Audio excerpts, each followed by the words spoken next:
Welcome today to a very special edition of Legends Live. Today we are going to be checking in with a few of our legends. They'll be dropping in. But today we're here just to listen, just to really listen. There won't be any viewer questions today. We just want to hear some of our legends' thoughts about what's been going on with the Bucks, the Magic, all the NBA teams, the WNBA teams that have been protesting the police shooting of Jacob Blake in Wisconsin. I've got Scott Rochelle, president of the National Basketball Retired Players Association, with us. Scott, before we get to some of our legends, what are some of your thoughts on the stand that the players took today? All I can think of is the players today are basically living and acting in the way in which so many players before them really wanted to and wish they could have. These players are taking their moment, taking their voice, putting action to it, and the leadership is absolutely phenomenal.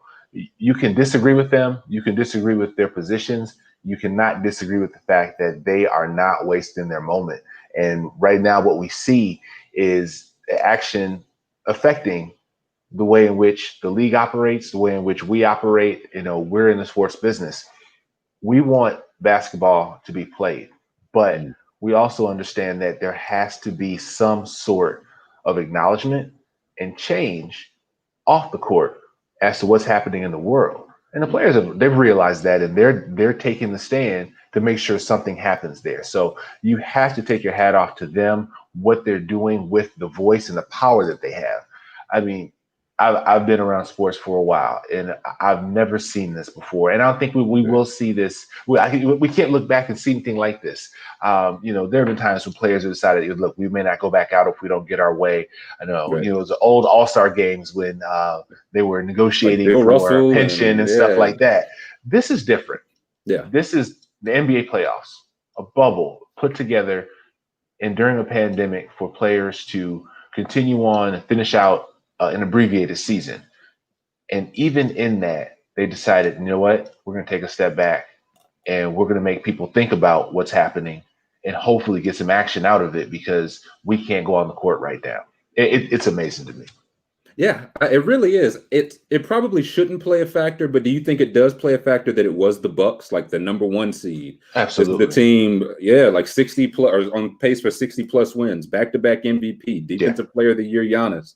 Mm-hmm. They have every reason to still be out there competing. But sure. They were one of the ones, and the other teams did as well, but they were the ones to step up first. So do you think that it had to play some sort of a role? No. Yeah, I mean, even getting to the bubble concept, there was conversation and there was a healthy debate amongst contenders and leading players about whether or not this should even go forward. Right. This isn't new. The decision was made to play, and everything was moving as smooth as it could. But again, when you have another flare-up of police violence on an unarmed individual, here we are. The players are not missing their moment. Right. The Bucks choosing to do this is powerful. They know where they stand. They know why it's important for them to do this, and they're doing it. And again, you have to acknowledge the strength of these young men. Definitely. For what they're doing. Winning is important to them. Obviously, everyone plays, they want to win a championship. Definitely. But most importantly, they want the right thing to be done on behalf of all Americans, which is, again, this is historic. This is new for so many people who are just used to enjoying sports. They just want their sports. They just want to see this. But now they have to stop and think about it and wonder, why am I not getting my sports? And that's the point. Right. Now, it's going to come up fairly or unfairly. Do you think like the players deciding to go to the bubble was an ultimate? Do you think it was a distraction? Do you think it took away from some of the things that they were trying to keep the focus on, some of the conversations that they were trying to have, leading into the restart? It's tough because you look at the way the NBA has activated the Black Lives Matter and the social justice issues, the jerseys and the Black Lives Matter across the court. I honestly believe they took the platform and a unified platform, and they've done exactly what they should have done and the most they could do with it. Right. Again, with Jacob Blake being shot in the middle of the finals the way he was, it's like, hey, whoa, this isn't new for us. We're bringing attention to it, but since that didn't work, how about let's just stop playing basketball for a day? Right. I can't fault them for moving forward with the season. They're basketball players. This is a business. The business has to move on in certain ways, but they found a way to do it that really did lead with the moment. And when you have a disruption like with Jacob Blake, you have to stop and let this disruption happen and bring some attention to what needs to happen moving forward in order for us to have progress. I can't fault the players at all. Right. Am I nervous about the rest of the season? Are many people nervous about what happens with their jobs and livelihood and those things like that? Of course. But at this very moment, you can't be mad. You just can't. Right. What do you think the next step looks like? Like, just in your opinion, because I know it could go a lot of different ways. Yeah. We just before we logged on here, we saw the statement that the Bucks had put out, right, from the players. So, in your opinion, just what would a next step, or what could a next step look like to ensure that this isn't like a one-day thing or a one-time thing, and that some real change comes of this? Well, what I know for sure is that they use their time in the locker room to reach out to the Wisconsin Attorney General, to reach out to those who are decision makers, who have the position and the power to try to make something happen. That's what they're doing right now. And I think that's what's next. Accountability. What do you do with the officers who are involved in this situation? We're still waiting on Breonna Taylor's murderers to be brought to justice, or need an acknowledgement that there was a murder. Right. And so with this situation, the players said, well, no, let's go ahead straight to the AG and say, hey, what are you going to do here? There's no basketball tonight. There's no distraction. We're focused on this. And that's powerful. It's leveraging their voice and their power in the right way. And I think that's what's next. I think you force someone to acknowledge that this was wrong and that there has to be some sort of consequence. And it's a long road. You can charge officers. You can dismiss them. You have to convict them. You have to get to the point where they're convicted for the wrongdoing that they're doing, if that's what the facts show. Right. And so there's the progress, and we say progress is such a long process. It is, because there's so many things that need to be done. But making sure there's first an acknowledgement of the fact that something wrong was done has to be the next step, and then pushing to, hey, all right, let's get the gears of justice going. Let's figure out how this is going to be tried and get to a resolution. But without that, you can't have change, because if there is no fear of retribution, if there's no fear that your actions won't lead to a consequence, we're going to keep seeing this over and over and over again. So I applaud them for getting on the phone and saying, hey, this is what we want to see. And I think it feels like that's where the NBA taking a stand, because they know they can go to the owners. The owners know they can go to these politicians in their state, these higher up, like the Attorney General. They can get him directly on the phone. Yeah. As always, the money talks. So if you go to where the money is, the money will lead you to where you need to talk to. And it's been very refreshing to not only see them realize that power, but to utilize it, and to watch other players, other teams, everybody stand up and say, yeah, no, we're with them. Like, this isn't they're not going rogue. Like, this is not the Bucks taking a stand against this. This is us, the players, the league, whoever you want to look at it, taking a stand against this. Yeah. I mean, and you're seeing across all sports right now. You've seen even at the college ranks where, and for the past 2 or 3 years, you've seen player voice grow. The players using social media, podcasts, different things, but now there's action coming behind the voice, and that's got to scare some people. I'll just say it. There are people who will have to be terribly afraid of what this means when players are realizing, oh wow, look, I can effectuate change. Yep. I can say, no, I'm not going to do this, and it doesn't happen. Right. And again, you look at the guys who played in the 60s and 70s, man, they had all the reason in the world to stop playing. They had all the reason in the world to take a stand on something. Did they have the leverage and the power to do it? They may have, but they didn't know it. These players know it, and they're acting on it. I think one of the first times I even realized that, if you remember 2-3 years ago, the Missouri football players, when it was a young man down there he was on a hunger strike, and the football team was like, we're not playing until his needs are addressed. And I think they met with that within 24 hours. Yes. Oh yeah. And that was my first time realizing, like, oh wow, like if they put their foot down, they can get answers pretty quickly. And it was the entire team. Yeah. There were no outliers. The entire team did that, and they got the answers. And again, there are people shaking in their boots right now because this is going to resonate. People are watching the NBA for many reasons. First of all, the NBA has done the pandemic and the bubble process properly. Yep. And so everyone, colleges, I talk to consultants and different agencies constantly about, hey, the NBA bubble's working. Can you put me in touch with somebody who help us do the same thing? Everyone wants to have success. Right. So 2020 has been the toughest year for people to cross the finish line in anything. So everyone's finding a way to do it. The NBA is doing it. And so with all eyes on them, you have the other aspect of everyone seeing that, man, players are getting what they want.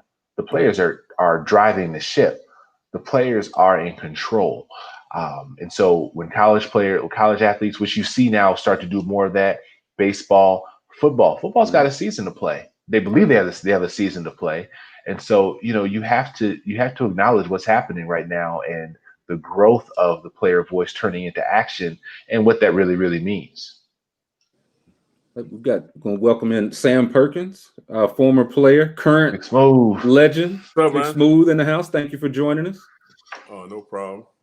I'll extend the question to you. I just asked to Scott. Just what are your thoughts in general on the stand that the players took today, led by the Bucks, but that the entire league, multiple leagues, the WNBA, MLB, that athletes all over the country are taking? Well, it's a start to something that is much bigger than the NBA. It's been an ongoing problem for so many decades, and for for blacks being singled out as just basically target practice, it's a bigger issue than the games involved. I commend them for taking a stance because of the fact that it involves them in some indirect way because we're all black, and not even just the black players, white players in general as well. You see all sports entities trying to join in the protest and protest in a way where it will be beneficial, I hope. But the bigger issue is the political side of things where people who are in office are just not saying anything, or more so they're enabling these vile acts, and nobody's doing anything about it. And this is why you have people like the NBA players, LeBron, the Anthony Davises, the Milwaukee Bucks, the Milwaukee Brewers, the WNBA are so tired of us being singled out all the time. They talk about all life matters, which is true in some degree, but there's no such thing as blue life matters. It's blue lives is almost You're like not born a blue life. Yeah, it's Right. based, yeah. It's not an ethnicity, so it's not a race. But we all take into account that what has happened to viciously and just adamantly, you see it on the TV or see it on a telephone video or some recording. It's just it's like you're getting tired of seeing it, and you don't know why it's happening and the reasons that people are doing it, because it's systemic hate and racism, and people are enabling it who are political or under the on the so-called titles as president and senators. They all seem to like sit back and let it happen. So this is why we're tired, and this is why the stance is so vital. But like anything, it will pass, and people will probably. It's something. Something. Hopefully, it doesn't happen again. But with the tide of the times, it will probably come again. Yeah.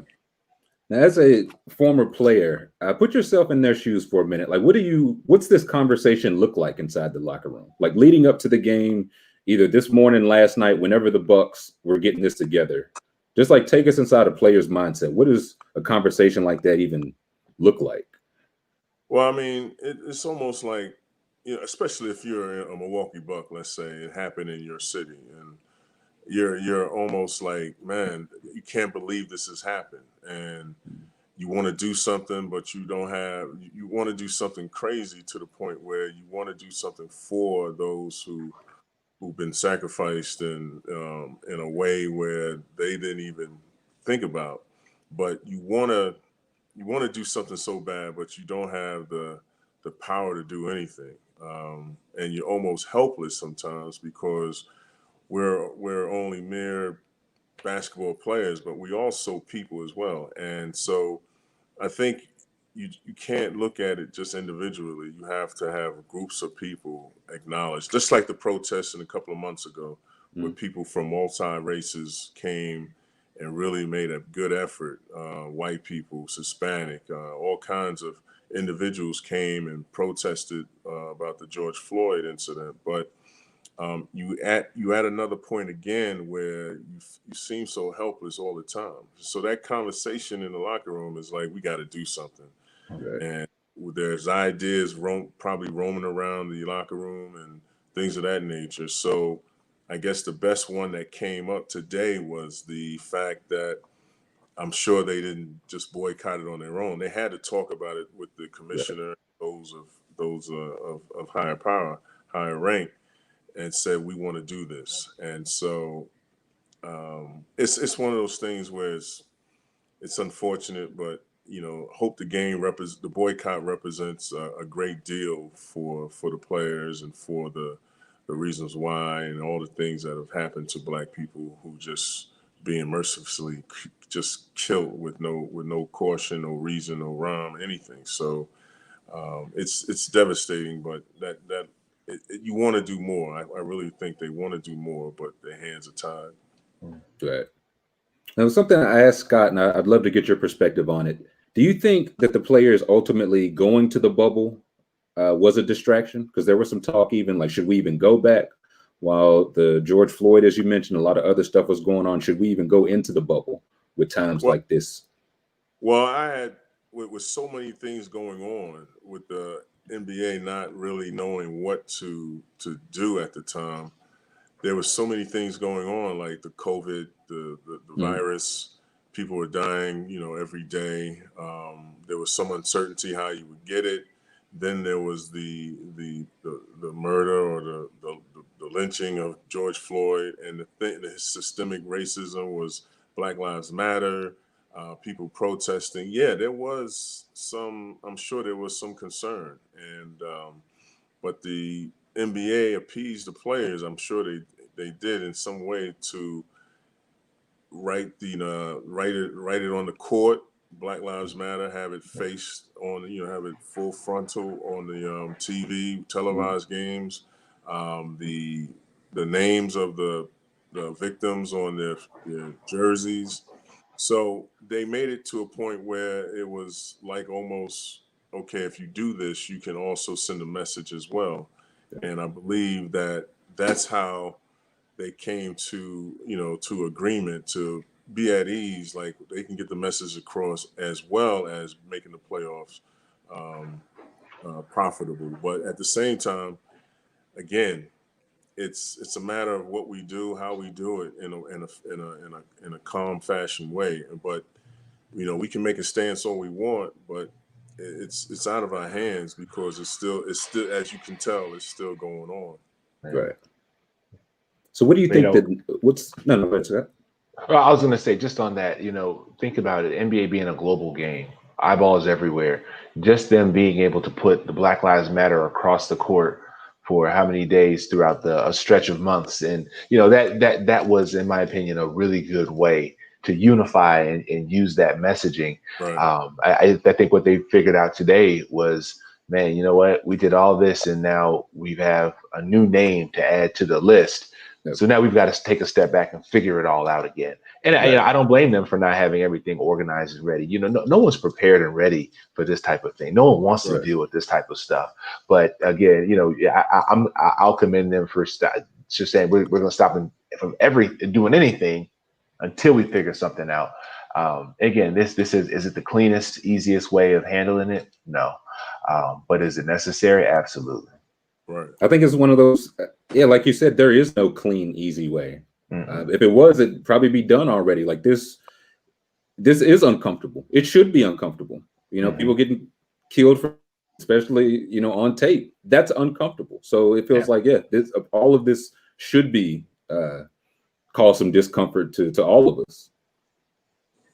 Something I'll ask. It's something I read it on Twitter earlier that if you all remember, Sterling Brown, the Bucks player a couple years ago, had an incident with the Milwaukee police, I believe.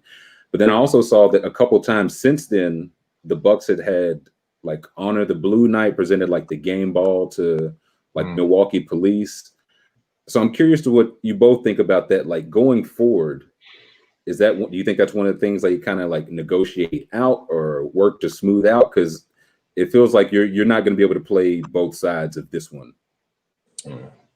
Well, one thing that upsets me a lot, or it's on my mind, is like there are good cops, good police officers in just about everywhere, but when they don't speak out against their own, that's just sending a message like, well, it happened again, Okay. So I mean, there hasn't been any rebuttal from anybody who's against all this. And when like we like the NBA would always, or a player would always come out and say something, and would have to apologize if he says something in a derogatory way. But police officers, the good ones, and I'm sure there are good ones, but like they didn't say anything about this particular person recently, or even the George Floyd person, or the Breonna Taylor.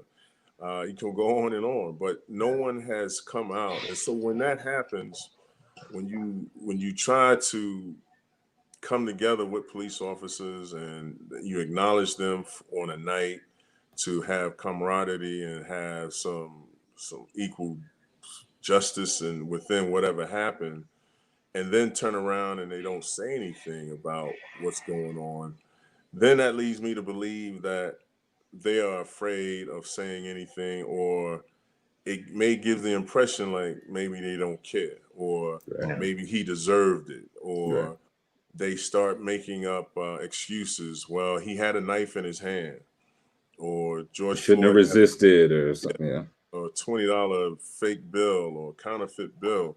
They will come up with all kind of ideas and excuses, but no one comes out and says, yeah, we have a problem. And so that gets me a great deal. So when they do something at halftime with police officers, I guarantee you most of the crowd is always like, whatever, you know what I mean? So it's kind of one of those things where it's just a show. It's just a show, posture for the camera, and that'll be it.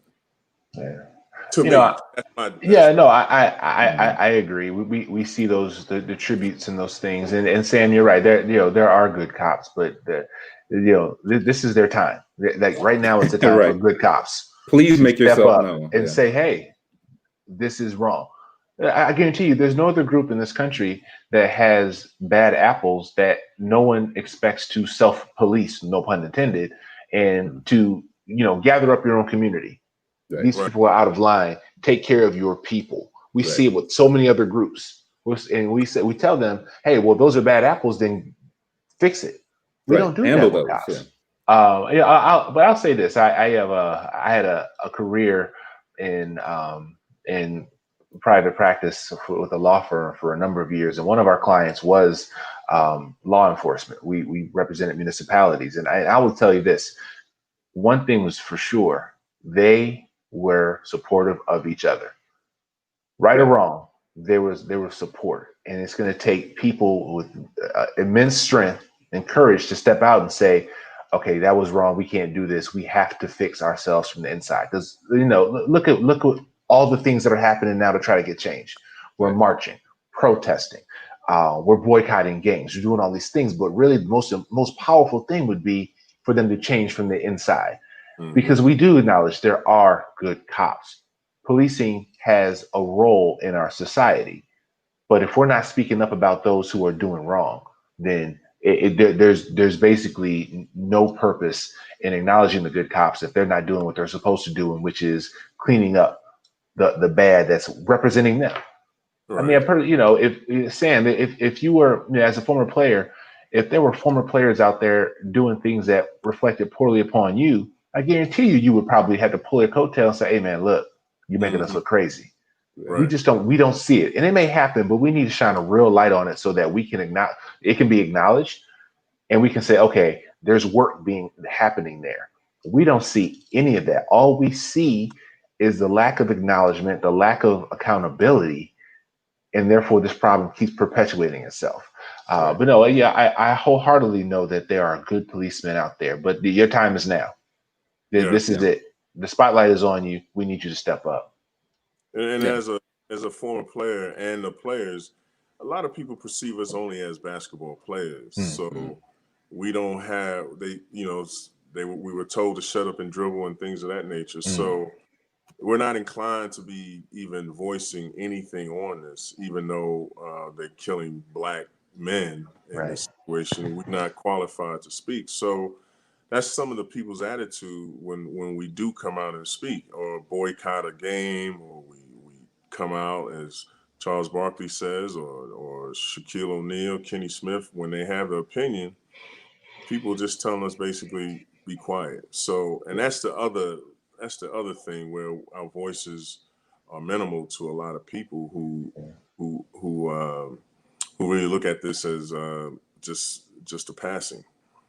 Right. I just want to jump in and say, what we should talk about here is the issue of athletes being vocal about a situation that many Americans don't think that they can relate to.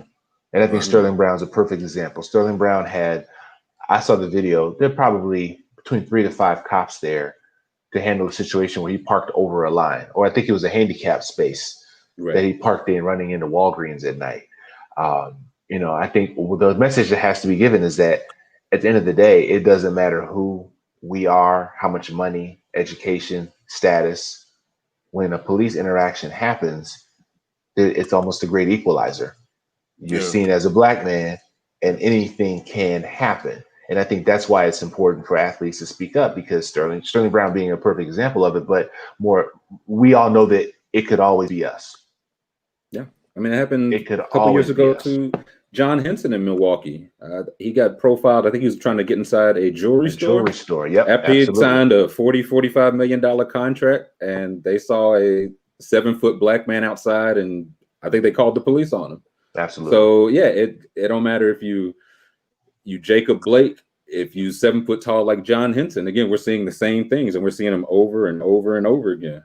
And I think that's why we're so tired, because social media has put everything on platform. Like they say, if it's not filmed, we never know about it. But the ones you see, it's like it's a different one all the time. It's a different situation all the time. Somebody's in front of their house, and the cops somebody called the cops or police on them to ask them, "What are you doing here?" and ask for ID. Or you have a guy walking down the street with a hoodie on, and he's just coming out for exercise. I mean, it's so blatant now, to the point that's why people are so tired of it, because you see different ways of racism evolving.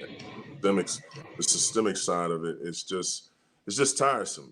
When this man unfortunately got shot 7 times, I couldn't believe when I woke up, I heard what had happened, and with the children in the car.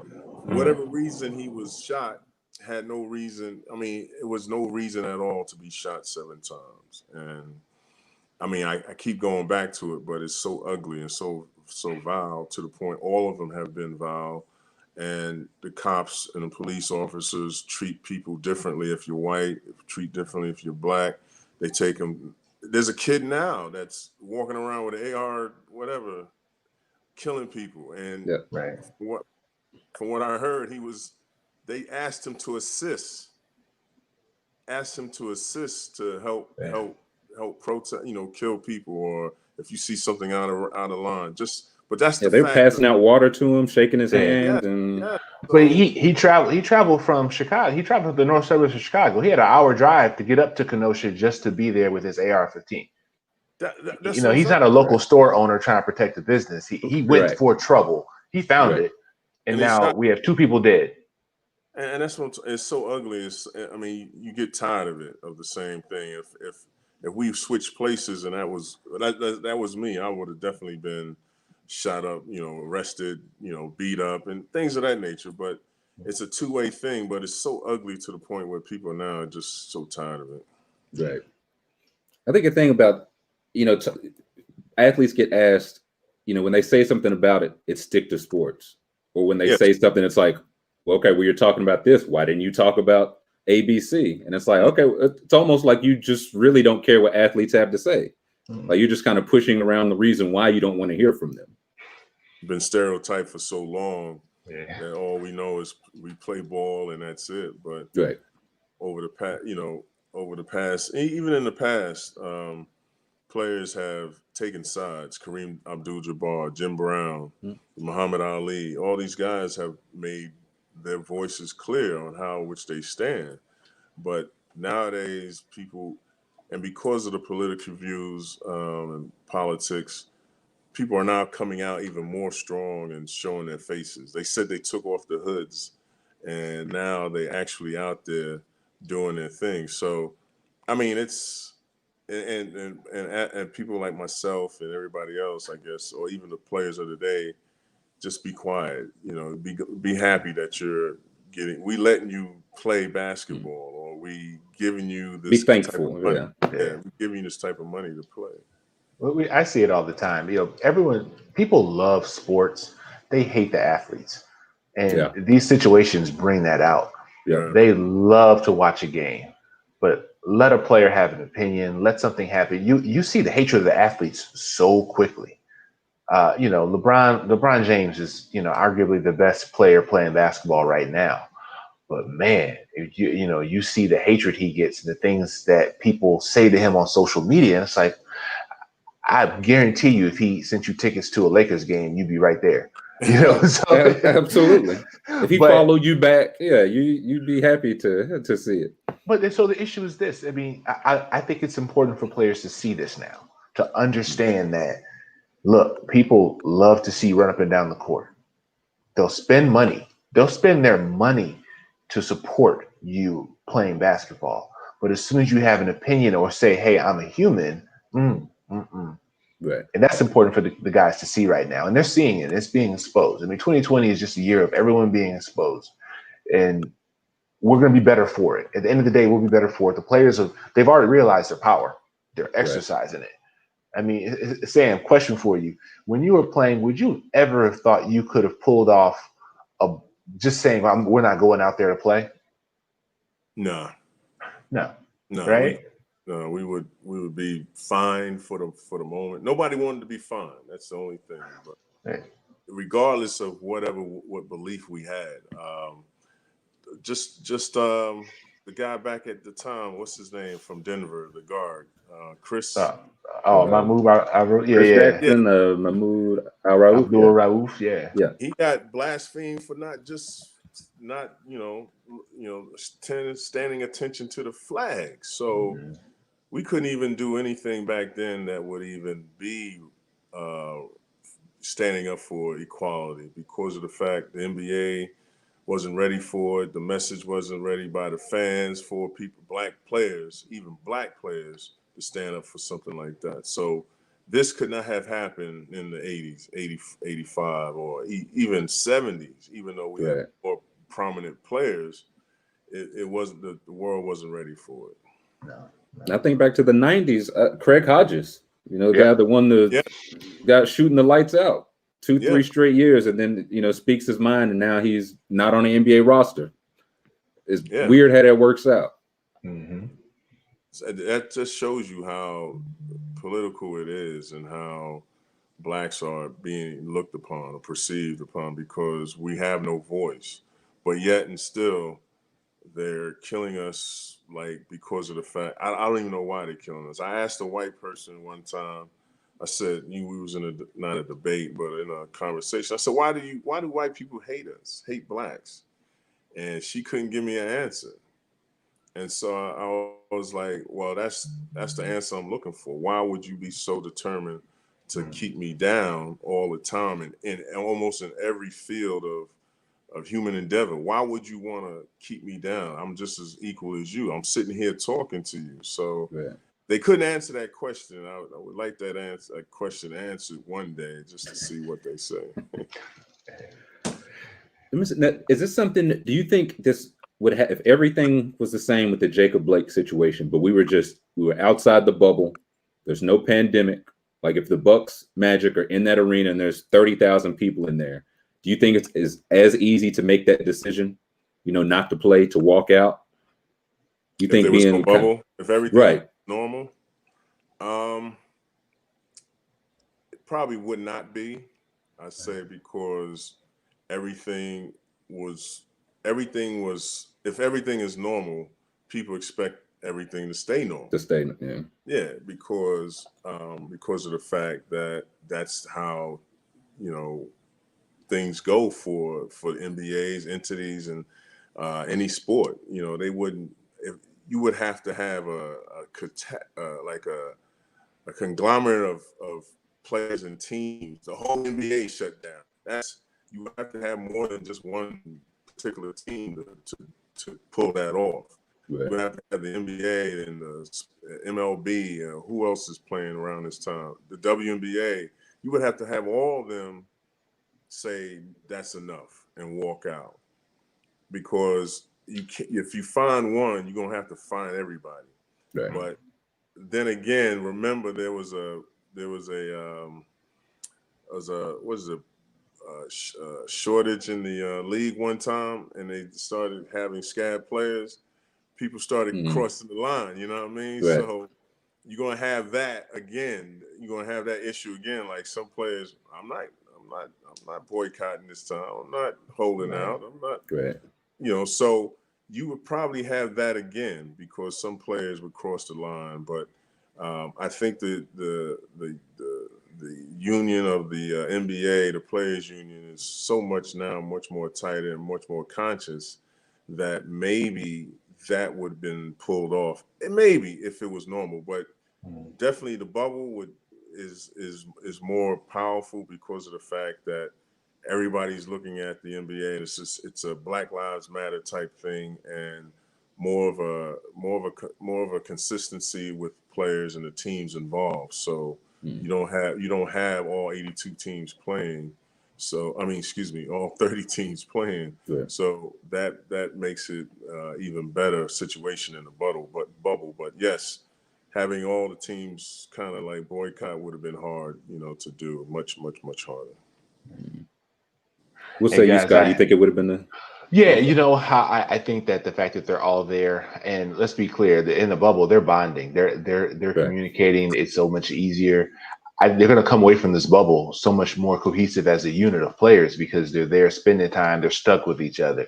They're doing these things, but the communication, as Sam said, is so perfect for this type of movement where you literally come out of the locker room and there's other guys there say, "Hey, we're not playing. We're done. Oh, they're done. We're done." Right. Being spread out would have made it so much more difficult. And let's be clear, they're talking about their power. They know what's at stake with the bubble. Mm-hmm. I hate to say that they're exploiting the situation, but they know what's at stake.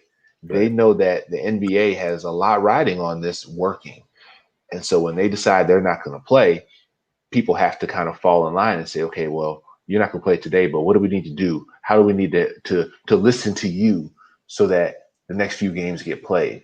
Is Right. it a perfect scenario? No, but is it the scenario that they're working through and hopefully gonna get some response and some action? Yes, and that's what it's all about. Right. Hey guys, I'm gonna sign off now. I want to give some more legends an opportunity to jump in. Sam, Tyler, thank you so much for what you're doing with us and spreading the good messaging out about what's happening right now. Again, I hope to have a couple more legends jump on, but I'm gonna sign out, make some room for them, and you guys carry on. Thank you much. Thanks. All right. Thank All you, right. Scott. See who jumps in here next. Another thing, I'm not sure if I asked you, the thing about Jacob Blake, one of the things that stuck out to me is that the camera, I didn't watch the video, but the angle we saw, I believe that was just cell phone footage. Like that wasn't body camera footage. And the Right. body cam, it was like a whole big point about that made a couple years ago. Everybody wears body cams, and it's like, what came of that? What happened to that? Well, exactly. I mean, I didn't watch the video either because I just didn't. I didn't want to see Yeah, it. At the same time, I remember body cams were mandatory all of a sudden. right, They mandatory had it mandatory to the point where now we can police whatever what they do from here on in. But now they've been so slick about it, turning it off, and nobody cares if and not even turning it on, or turning it on when they after the fact, after the right. match, Or after. it malfunctioned, or Yeah, yeah. So I mean, they get away. They get around it anyway. A thief will get around a new lock if if you give him time. So, right, but at the same time, it's just unfortunate. I mean, I mean, you got young kids looking at this, and daughters, and young men like afraid to do anything now. So, right, to the point where you just never know where it's going to land. It's tossed up in the air, and it's all of a sudden now in Wisconsin. Tomorrow it could be in California or in right, Texas. So it's just one of those things you just don't know about, and we shouldn't even have to be afraid to be even thinking that way. But we are right now. right. It goes back to, if you saw Doc Rivers' statements the other day, he was like, "Man, I just want to coach, right? Like I should be able to coach, just like these guys want to play, but like you Right. said, this keeps happening.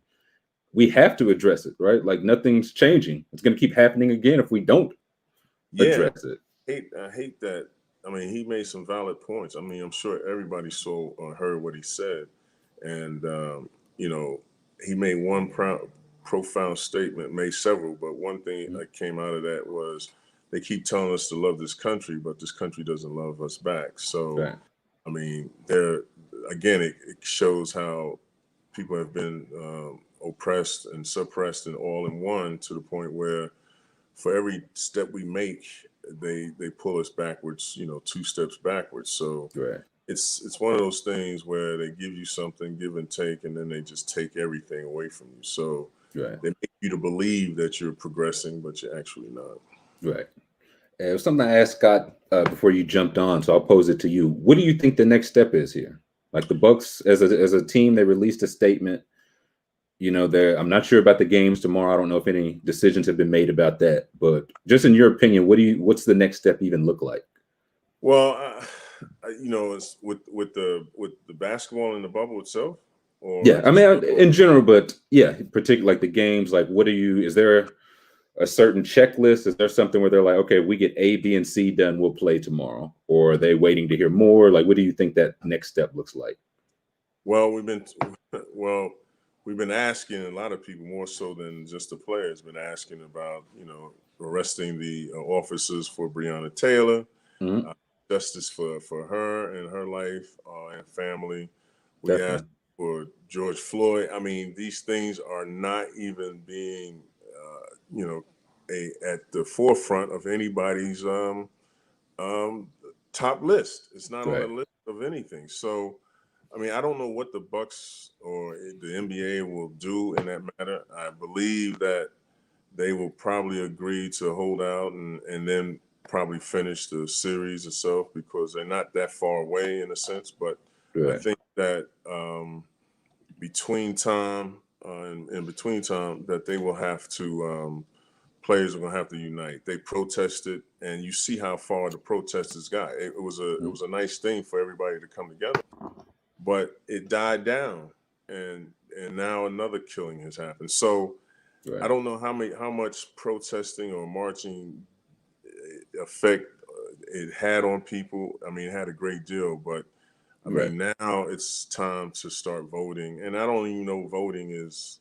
Tell you the truth, will make a difference, but Right. I because think it's a small part, but I it's do a think it is a small, part. Yeah. yeah, it's small, but you know, people at top, they are gonna have to make it. Yeah, I mean, there is no politician. I haven't seen the news, but I have nobody have heard anybody say from from politics or political, someone in office, say anything about this. Right. And nothing profound, but they keep saying we have to vote, get this man out, get these people out, and that's all they're concerned about. And so, I don't know how much effect it will have, but like you said, and I agree that voting is a start, but we have to keep on persisting that these things happen and make these people be accountable for their actions. Right. And again, it I think it's an important step, but it is just one. And again, you see like the voter suppression. Like I think it's almost cruel to tell people to vote, and then when they do, they go out and their votes are getting thrown away and not counted or mishandled, all that. So, and it's also like if a shark's chasing you right now, voting him out is not gonna, like, you know what I'm saying? Like Yeah. voting him out in November is not gonna get that shark off your tail right now. So I guess I'm just more, I don't know, concerned, interested, because I don't know. I don't know if anybody does know what that next step or steps even look like. Well, for you just reminded me of something. Like they talked about guns for so long, Mm, and they still haven't passed a law on guns and making it, non-accessible to people, or taking away your guns. So when that happened, people started having out of body consciousness of, you taking my gun, I'm not, you're right, not. right, So opposed to the same thing with this here, people are like, you know, I don't know what else to do, because I know black people. I know I am tired right. of turning on the TV and seeing one of us die again in vain. Yeah, And nothing happens. Nothing is for a minute. People are concerned for it for a little while, and then all of a sudden, nothing happens, and right. we still waiting on people to be the police officers to be accountable. And the thing that we hate most, that probably outrages everybody, is these cops go on leave Right. and nobody, and that's the end of him. And if he's fired, he'll go somewhere else and get hired. Yep. So you go. So again, that's how things work. This is how, and they want us to be accustomed to it, get used to it. But Right. if you do that, it's going to be a lot more people than the people that have unfortunately passed away. Yeah. And I read a thing either last night or today. It said that 3 or 4 of the cops that were involved in the raid that killed Breonna Taylor, they were involved in a botched raid 2 or 3 years ago. Yes. And it's like, huh? You know what I'm saying? If you're working a normal job and you botch something that bad, you're not going to get to do that ever again. And the stakes that you and I are working with are not, life or death, not literal life or death. But yeah, cops, like you said, they'll take a administrative, paid leave off, move around, go to a different precinct, and they're back at it. I couldn't do that in any other. Right. If I got found for doing something at a job or something illegal, or HR caught me or something, I could not go back. Couldn't go Right. in the same field and do the same job again. So, Right. but it's and that's where the good cops. I can't understand why they accept that as okay. Mm. Well, I got one final question. We'll get you out of here. I'm not sure if you saw for the Cubs today, they have a player, Jason Hayward, said he was, going to boycott. He wasn't playing today. Mm-hmm. And the Cubs, they just listed him as like a healthy scratch, and the rest of the team just went on and played. So I'm curious as a former player, how would you feel about that? Like if you were in Hayward's shoes, or if a teammate came to you, was like, hey, this is on my heart, I can't play. How do you handle that I guess on either side of it? Well, that goes to show you that some people don't even care if it doesn't. Right. If it doesn't, mean anything to you. You're going out there to go ahead and make your living. Right.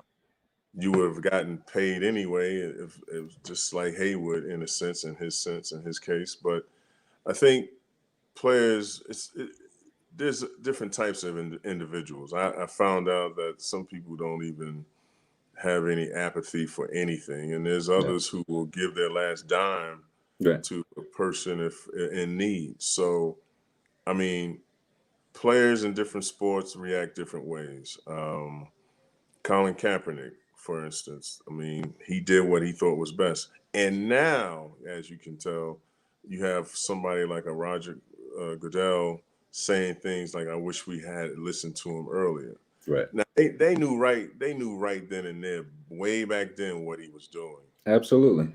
But the perception of one guy influenced so many others that they made the one little lie go a long way, and they repeated it so much where people started believing it. So Right.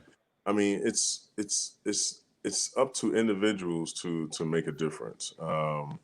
I wish that Hayward had his teammates behind him and support him because he is the star player, right? He is the star player. He's very good. Yes. Yeah, he's star player on that team. So I wish that, I wish that if it was me, I wish that I had, some support for my teammates as well, and trying to make a stance because Milwaukee's not far away from Chicago. So At all.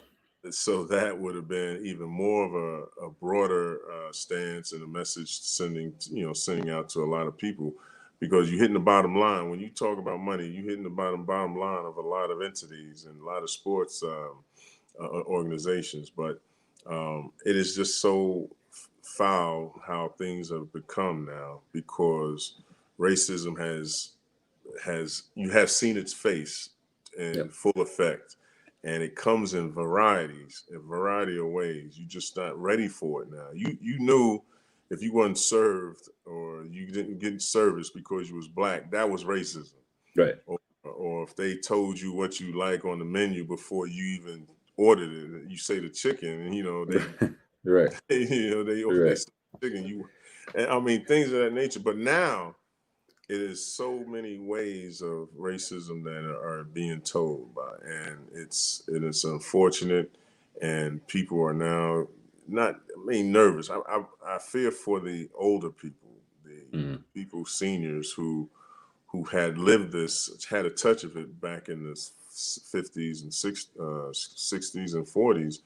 But I think more so that the younger people now are getting a dose of what racism is all about. Not in the same manner where hoses being, or water Right. being pushed on you, or dogs being, biting at your legs or arms, but just the way where you're mentally Mhm. worn out. And I think a lot of people have been so mentally drained from everything that has happened.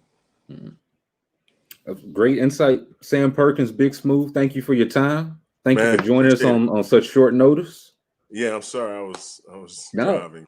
no. Understand. Again, this all kind of came together, emergency Oh, situation. okay. I'm So, glad I got on. oh, definitely. We're glad you joined us. We'll be back to our more regular scheduled Legends Live tomorrow afternoon. I won't give away the guest yet, but it's someone you want. It's one of Sam's old rivals. I'll leave it at that. I'll I leave had it at that. had many rivals. Yeah, that's why I'll leave it at that and let the people think on it. So Uh, thank you to Sam Perkins. Thank you to Scott Rochelle, who joined us earlier. This is Legends Live. We will catch you tomorrow afternoon. We will be going I believe we're going at 4 p.m. tomorrow Eastern Standard instead of 5. So a little bit early, but we will catch you tomorrow. Legends Live. Thank you all for joining us. all right.